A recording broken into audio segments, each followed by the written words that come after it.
حضرت عائشہ کہتی ہیں کہ میں نے رسول اللہ صلی اللہ علیہ وسلم کو کسی نفل کی ادائیگی کے لیے، یعنی سنت بھی اصل میں نفل نماز ہے، ایک فرض ہوتی ہے ایک نفل، پھر جو آپ نے زیادہ تاکید سے پڑھی ان کو سنت قرار دے دیتے ہیں اور باقی جو کبھی کبھار پڑھی وہ نفل ہو جاتی. کسی نفل کی ادائیگی کے لیے اتنی جلدی کرتے نہیں دیکھا جتنی جلدی آپ نماز فجر سے پہلے 2 رکعتوں کے لیے کرتے تھے.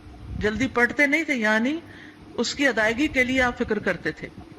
حضرت عائشہ ہی سے روایت ہے کہ نبی صلی اللہ علیہ وسلم نے طلوع فجر کے وقت 2 رکعت نماز، یعنی فرض کی بات ہے یہاں، آپ نے 2 رکعت نماز پڑھنے کی شان کے بارے میں فرمایا کہ ان کو پڑھنا میرے نزدیک ساری دنیا سے زیادہ محبوب ہے. آپ نے فرمایا جو آدمی عشاء اور فجر کی نمازوں میں آ سکتا ہے تو اس پر لازم ہے کہ وہ آئے، اگرچہ اسے گھسٹ کے کیوں نہ آنا پڑے، یعنی گھٹنوں کے بل یا پیٹھ کے بل گھسٹ گھسٹ کے ہی آنا پڑے تو بھی آئے، لیکن آئے ضرور. کیوں؟ اس لیے کہ جو شخص فجر کی نماز پڑھتا ہے وہ اللہ کی حفاظت میں آ جاتا ہے. رسول اللہ صلی اللہ علیہ وسلم نے فرمایا جس نے صبح کی نماز پڑھی بس وہ اللہ کے ذمے میں ہے، اللہ کی حفاظت میں ہے، اللہ کے ذمے ہو گیا. بس اللہ تم سے اپنی حفاظت کے بارے میں کسی چیز کا مطالبہ نہ کرے. کیا مطلب ہے اس کا؟ یعنی جو اللہ کے ذمے ہے اس پر کوئی ظلم نہ کرے اور ظلم کر کے اللہ کے سامنے جواب دہ نہ ہو، اس لیے کہ جس سے اللہ پوچھے گا، مطالبہ کرے گا، یقیناً اسے اپنی گرفت میں لے لے گا اور لے کر منہ کے بل جہنم میں پھینک دے گا. اس سے کیا بات پتہ چلتی ہے کہ جو شخص فجر کی نماز کی حفاظت کرتا ہے وہ اللہ کے قریب ہو جاتا ہے، اللہ کی حفاظت میں ہو جاتا ہے. کسی کو حق نہیں کہ اس پر ظلم اور زیادتی کرے. جو اس شخص پر زیادتی کرے گا جو فجر پڑھتا ہے تو وہ دراصل اس ذمے میں خیانت کر رہا ہے جس کو اللہ نے اپنے ذمے لیا ہے، اور پھر قیامت کے دن اللہ تعالیٰ ایسے شخص کو پکڑے گا. یعنی فجر پڑھنے والے کی عزت اور احترام لازم ہے، کیونکہ صرف مومن ہی اس کی پابندی کرتا ہے. بہت سے لوگوں کے لیے فجر کی نماز بڑی بھاری ہوتی ہے، وہ ایک خاص وقت سے پہلے نہیں اٹھتے. کچھ لوگوں کی اکثر ہی قضا ہو جاتی، وہ چونکہ دیر سے سوتے ہیں تو صبح اٹھ نہیں پاتے، تو ان کی حفاظت اللہ کے ذمے پہ نہیں ہے. اس لیے بہت ہی فکر کرنی چاہیے کہ فجر کی نماز قضا نہ ہو، یعنی کوئی باقی کر لیں، نہیں، کیونکہ باقی تو پھر ہم جاگ ہی رہے ہوتے ہیں نا، تو اذان بھی سنائی دے دیتی ہے اور وقت بھی پتہ چل رہا ہوتا ہے اور دوسروں کو بھی ہم دیکھتے ہیں پڑھ رہے ہیں تو پڑھ ہی لیتے ہیں. لیکن فجر کی چونکہ ایک ذمہ داری ہوتی ہے اٹھنے کی بھی، اور پھر وقت پر اٹھنے کی، اور پھر مسجد میں جانے کی، تو اس لحاظ سے اس کی حفاظت بہت ضروری ہے. اور فجر پڑھنے والا شام تک اللہ کی حفاظت میں ہوتا ہے. اس میں ایک واقعہ بھی آتا ہے احادیث کی کتابوں میں. اعمش کہتے ہیں کہ سالم بن عبداللہ بن عمر، ابن عمر کے کیا لگے بیٹے اور حضرت عمر کے پوتے، یہ حجاج کے پاس بیٹھے ہوئے تھے. حجاج کے بارے میں سب جانتے ہیں کہ بہت ظلم کرتا تھا. تو حجاج نے ان سے کہا اٹھو اور فلاں آدمی کی گردن مار دو. تو سالم نے تلوار اٹھا لی کیونکہ اس کا حکم تھا مارنے کا، اور اس آدمی کو پکڑا اور محل کے دروازے کی طرف چل پڑا. تو ان کے والد ابن عمر نے ان کو دیکھ لیا جب وہ اس آدمی کو باہر لے کے جا رہے تھے.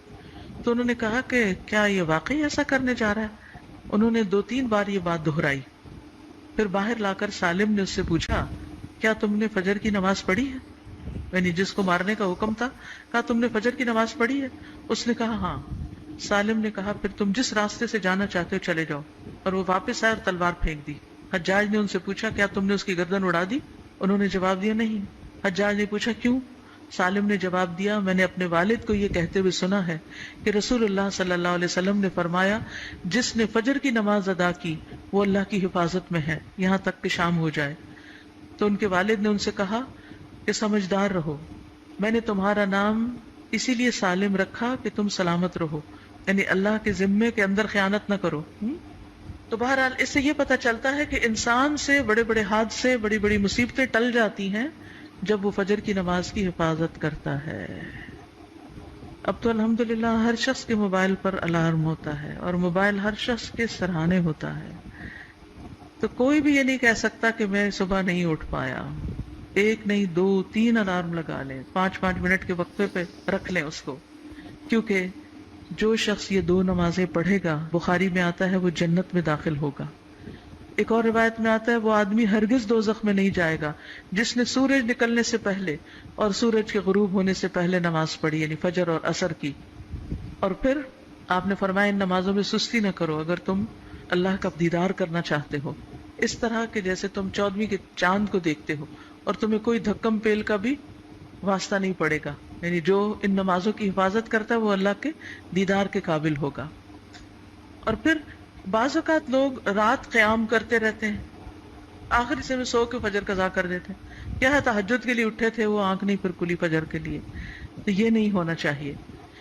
عمر رضی اللہ عنہ کہتے ہیں میں صبح کی نماز با جماعت پڑھوں یہ مجھے اس سے زیادہ محبوب ہے کہ میں ساری رات قیام کروں، ساری رات کے نوافل سے زیادہ محبوب ہے کہ فجر کی نماز جماعت کے ساتھ۔ ہاں منافق پر فجر کی نماز بھاری ہوتی ہے، تو منافقت سے نکلنے کے لیے، نفاق سے نکلنے کے لیے اس نماز کی پابندی ضروری ہے۔